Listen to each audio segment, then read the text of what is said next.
Right, just another little video of the Golf. It's now MOT'd and on the road. As you can see, it's got the coilovers on, but they're ridiculously low. Drives nice on a flat road, but on a normal road it's shocking. But it got it MOT'd, so it's going to have e-batch gas ones, and I can't remember what they make springs. On the forums they say they're the best, so I think e-batch springs and Bilstein gas struts, I think that's it. So that should bring it up a little bit, but it's all right. But it handles nice, but it's just, you know, my back's not so good nowadays. It just wears it out. As far as running wise goes, I've played about with it quite a lot. I got myself a little balancer, balanced the carbs up, set them up by ear.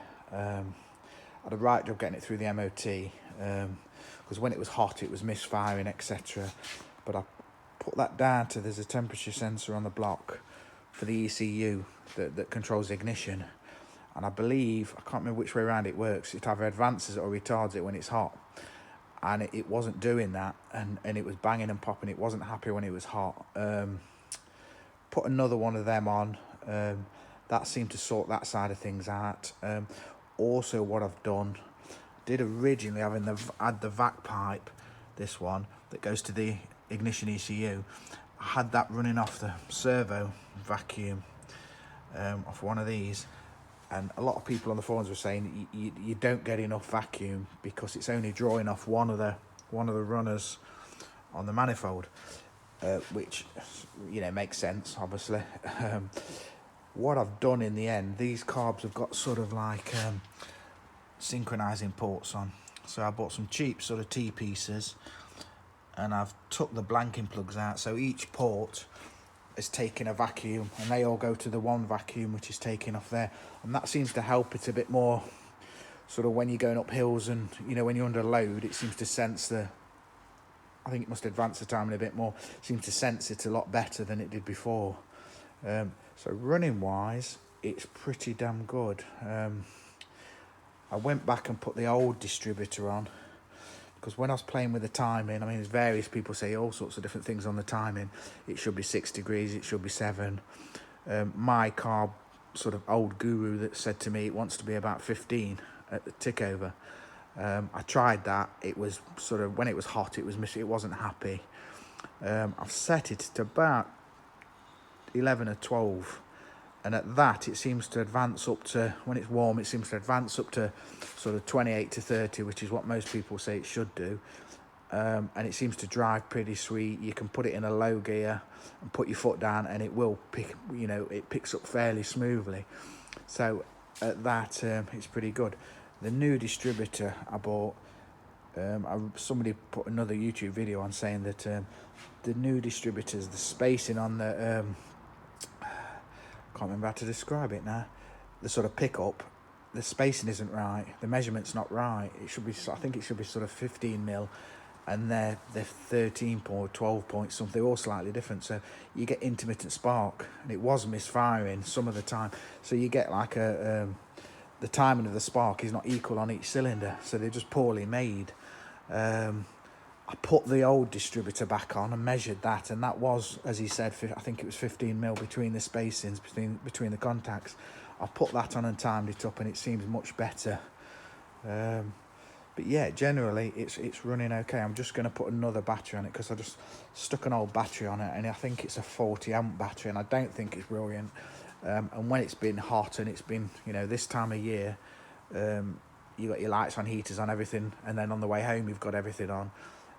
It can't seem to hack it. When the fan's been on when it's hot, if you stop it when the fan's on when it's hot, it doesn't like starting again. It's you know, zaps a bit too much of the power. So I've got a big got a Uasia one, which is, I think, equivalent to Bosch. I got a 60 amp one. It's only about 55 quid, which was quite a shock, which I was quite surprised at. So that should help it a bit. Also put a bigger rad on. You see that? It's sort of I think it was about 150 quid off eBay, so it's like a twin core rad. I had to modify the brackets, as you can see, to get it to go under. Sort of same on this side. made it go under a bit further so it clears the carb a bit better, and I've sort of made a deflector plate there. Not my best fabrication, but it does the job. So when the fan is actually on, it's not blowing the warm air straight into that carb, it's actually blowing it over this way, out of the way. And I've got just a little bit of duct in there just to give it a bit of cool air from the front, so you can see it under there, to that carb, which is going to probably run a bit hotter anyway because it's getting less air. But it does make quite a difference. I mean, when it's in traffic and stuff, it does, to be honest, with the 4:1 manifold, I think under bonnet temperatures, it does tend to run a little bit hotter and the fan comes and goes. But when you're driving along, even if you're booting the crap out of it, the temperature is well below just below halfway. And it wasn't doing that before. Before it was staying hot all the time. So I think that's sort of solved that sort of problem, but it's a work in progress, like everything else is. Brakes are all good now, but I'm thinking, I've bled everything and readjusted it. I'm thinking I'm going to get an electric vacuum servo. Electric vacuum pump to run the servo, because same again, people are saying you've got one takeoff there for the vac pipe of one runner, and it's not enough. So sometimes the brakes feel not bad, and sometimes they feel like there's no assistance, and you can feel a bit of pulsing on it, which is obviously the carb pulsing as they do. I don't want to tap any more of the runners. I don't want to piss about tapping the runners, because to do it right, I'd have to take the carbs off, and there's no real, you're going to struggle to get a takeoff. You're going to have an angled one because of the angle of the manifold, because it's so short. That's got an extra casting on. So what I'm thinking is get rid of that vacuum, block that vacuum port up, and these vacuum pumps, I'll probably put it sort of under here somewhere, or maybe not actually, because the exhaust might warm it up. Might go on this chassis rail or over this way somewhere, not very big. And they're meant to give you a constant sort of vacuum, and it comes with a pressure switch as well, so it doesn't run all the time, it just keeps it at a decent vacuum, so you've got decent brakes. So I'm going to try that first, I think. And then there's people selling 57.5 bore master cylinder, which is meant to give you a bit more, less pedal travel, because there's quite a lot of travel. But a lot of people are saying that's normal for a Mark 1. But in general, it's running pretty well. Next thing I'm probably going to do when I've got a bit more cash is do the suspension. I've also got to do the dash lights, because the sort of left-hand dash light doesn't work, so when it's dark you can't see how fast you're going. When you go through 30-mile-an-hour speed limit, it doesn't really help matters. But yeah, I'm enjoying driving it. I'm not sure what I'm going to do about the steering or the clutch at the moment. I might end up putting one of these electric Corsa steering racks on. I put one of them on my old camper, and it is lovely. It does make the camper really nice to drive. But this is not horrendous. But I'm not sure if the fact that it's on coilover and it's so low is making the steering feel heavier anyway, because of the angle of the track rods. I'm not sure, so I think I might do the suspension first. The clutch is a bit heavy. It's not horrendous. I've checked the cable, I've checked all the things everybody said you should check, and it's still a bit heavy. But it is a 16-valve clutch. But you can get a kit. I think Epitech do a kit to convert it the other way around, so you can convert a cable to a hydraulic gearbox. But I'm just wondering if I can reverse it the other way around and make the hydraulic the pedal end, and make that work the cable, or make this work this lever at this end, because I don't really want to change the gearbox, because gearbox is sweet and it is right for the engine, because otherwise I'd have to put a ABF gearbox in, and then you've got to mess about the linkages. I think the linkage is different on them, I think, as well, and there's a lot more plumbing in. But no, it's going well. Got to save up for a new hood, obviously, because the hood is, bought these cheaper sort of repair kits off eBay, which do actually work. I mean, it's really ripped here, and it does actually, they've not cracked, and the glue's stayed on, and it's done the job, so it's not actually that bad. But I think I'm going to go for a grey hood. Maybe, I don't know if I want a wear one, because when you get a load of pigeons on it, I've had a convertible Beetle, and the pigeons got on that, and cleaning the crap off the roof was just an absolute nightmare.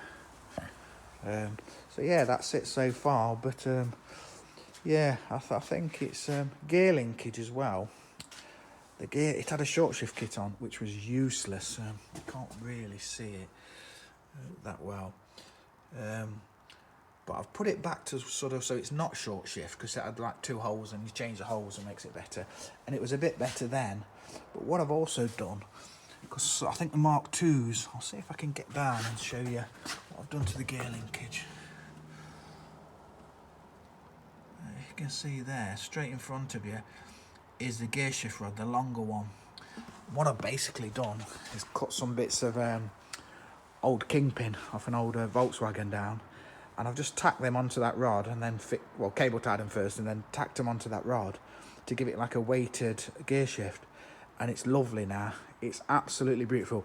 It's because I put all new bushes on and it goes in the gears ever so nice. It's I don't know how much weight I've put on there. I've kind of copied off the sort of the shift rods you can buy that are weighted. I kind of looked at the length and the size of that and sort of guessed it. But it does make it a lot nicer. It goes in all the gears really nice now. It's much better than it was. Because I was a bit disappointed because I replaced all the bushes, cleaned everything up, did everything, adjusted everything as you can, and it was just, it went in all the gears, but it was just a bit stiff. It wasn't happy. It wasn't, you know, it was a bit hard work. But now, it's really good.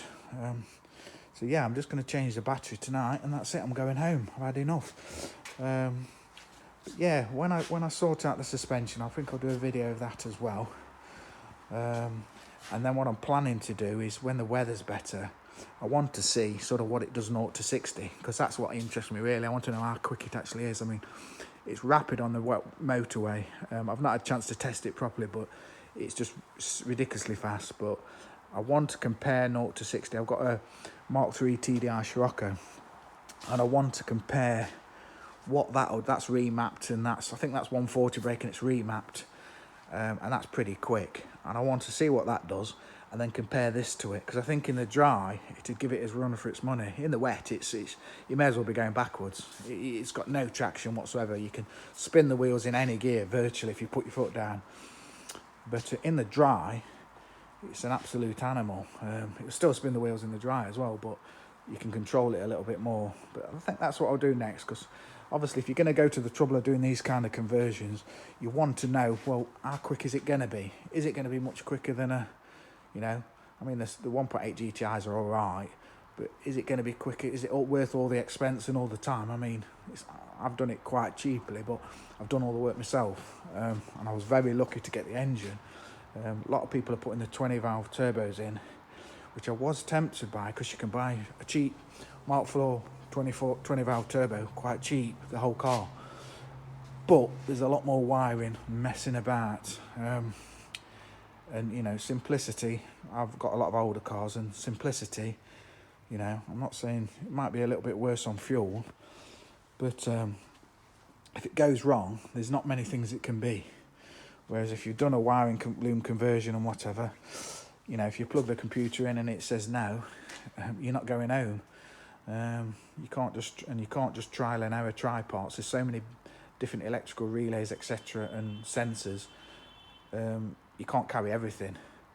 Whereas this is a bit more simple. So yeah, okay, no problem. I shall see you next time, and hopefully next time, like I say, when the weather's better, I'll try and get some 0 to 60 times and see what it does.